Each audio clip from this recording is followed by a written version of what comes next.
हुआ सीट फूटा हुआ है। उस रूम में एक भी पंखा नहीं है, उसमें इतने मच्छर लगते हैं सब कि क्या कहेंगे, डेंगू मलेरिया सब फैल जाएगा। एक भी पंखा नहीं लगा है उसमें। अच्छा, ये अभी जो कूड़ा ये रोज जलता है, पीछे जो जल रहा है, तो परेशानी होती है इससे भी? हाँ, परेशानी होती है। कूड़ा तो जलाना नहीं चाहिए, लेकिन कूड़ा जलाया जा रहा है। जाकर 10th क्लास में देख लीजिए। क्या नाम मांग क्या था आप लोगों का? मांग था जैसे कि पानी है, पानी नहीं है। आप देख रहे हैं भारतवर्ष 24 न्यूज। बलिया शहर के राजकीय इंटर कॉलेज में दुर्व्यवस्था को लेकर छात्रों ने जबरदस्त प्रदर्शन करते हुए विरोध में विद्यालय के गेट पर ही धरने पर बैठ गए सभी छात्र। आपको बता दें कि मुख्यालय से मात्र 1 किलोमीटर दूर स्थित राजकीय इंटर कॉलेज की यह दुर्व्यवस्था बताई जा रही है। इन प्रदर्शनकारी छात्रों का आरोप है कि विद्यालय में पीने के पानी की कोई व्यवस्था ही नहीं है। आरओ प्लांट भी खराब पड़ा है। शौचालय में कभी सफाई नहीं रहती। दरवाजे जर्जर और पंखे खराब पड़े हैं। कॉलेज की दुर्व्यवस्था के बारे में जब कॉलेज के प्राचार्य शशि प्रकाश राय से पूछा गया तो उन्होंने कहा कि किसी बच्चे ने कंप्लेन नहीं किया, ना ही कोई ज्ञापन दिया है। प्रधानाचार्य की इस बात को सुनते ही छात्रों ने एक एक करके कॉलेज में मौजूद दुर्व्यवस्था को गिनाना शुरू कर दिया। कहा कि पानी की व्यवस्था नहीं है, आरओ प्लांट खराब पड़ा है, पंखे चालू नहीं हैं, टॉयलेट साफ नहीं रहता है, क्या दुर्व्यवस्था नहीं है? इस मामले के बारे में जब DIOS रमेश सिंह से पूछा गया तो उन्होंने बताया कि 50 लाख रुपए विद्यालय को दी जा चुकी है। अभी तक किसी ने दुर्व्यवस्था का कोई सूचना तक उपलब्ध नहीं कराई है, जबकि PWD विभाग को इसके लिए नामित किया गया है। बलिया से नवल जी की रिपोर्ट।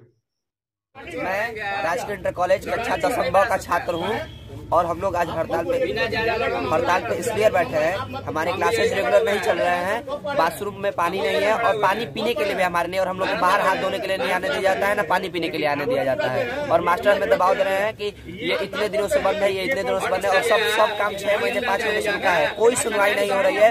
हम इसी के लिए आज हड़ताल पे हैं सर। हमारा नाम डॉक्टर इफ्तिखार खान है, हम कला टीचर हैं जी।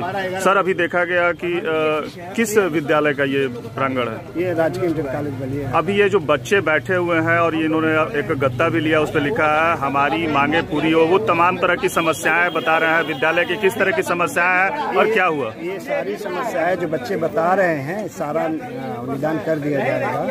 और जैसा कि हमारे प्रिंसिपल साहब बता रहे हैं कि इसके बारे में इस संबंध में कार्रवाई किए हैं। वैसे तो हमको जानकारी नहीं थी, बच्चे से अक्सर बताते हैं, लेकिन इस बात को हमसे नहीं बताते। क्या समस्याएं बताया है बच्चों ने?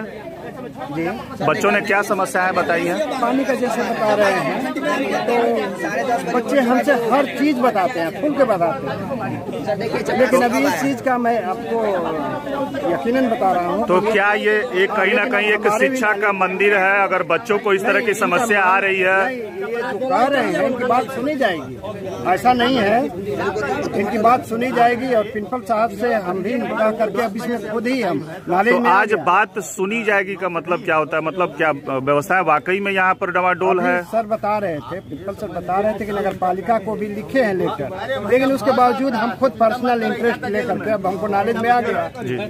हम भी बच्चों के साथ हैं और हम बच्चों के मतलब मानते हैं कि कहीं ना कहीं दुर्व्यवस्था है, जो कि बच्चों को ऐसा मतलब नहीं होना चाहिए। बता रहे हैं, हम बच्चे बता क्यों रहे हैं? बच्चे बता रहे हैं तो आप भी तो इसी विद्यालय में। हमसे बताते हैं बच्चे, लेकिन ये बात पानी वाली हमको विश्वास आप मानिए हमको खुद ही नहीं पता था। न तो बच्चों ने और न तो किसी गार्जियंस ने, न तो हमारे किसी अध्यापक ने या हम लोगों को अवगत कराया कि वहाँ पे पानी की व्यवस्था नहीं है।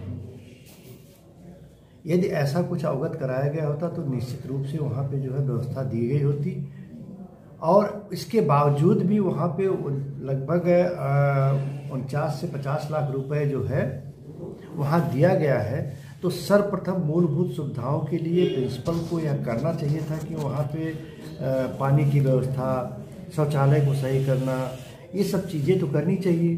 दूसरी चीज़ जो जिलाधिकारी कह रहे हैं कि जिलाधिकारी महोदय ITI में किसमें लगा दिए हैं, तो इनको अपनी शैक्षणिक व्यवस्था को देखते हुए उसके बाद की व्यवस्था देनी चाहिए थी कि हाँ आप इसके बाद आप जाएंगे वहाँ ITI में भी पढ़ाएंगे।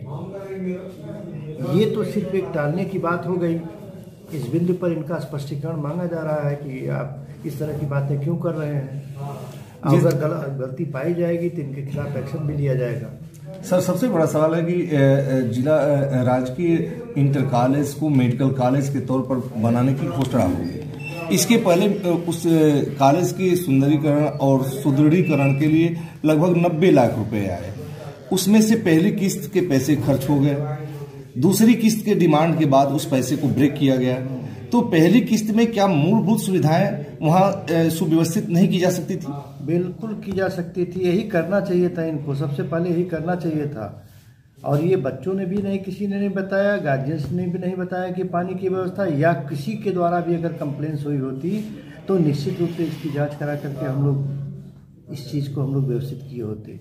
लेकिन ऐसा कहीं कुछ नहीं किया गया, और न तो प्रिंसिपल भी बताया इस बात को कि पानी की अव्यवस्था है। 2-4 बार निरीक्षण किया गया, लेकिन बच्चों ने उस समय भी नहीं बताया। तो निरीक्षण में अब पानी देखने की बात, तो हम लोग गए नहीं पानी देखने, टीचर्स पढ़ाते हुए मिले, कैमरा चलता हुआ मिला। आज जो बच्चों ने प्रदर्शन किया सर, ये बातें सामने उभर कर आई।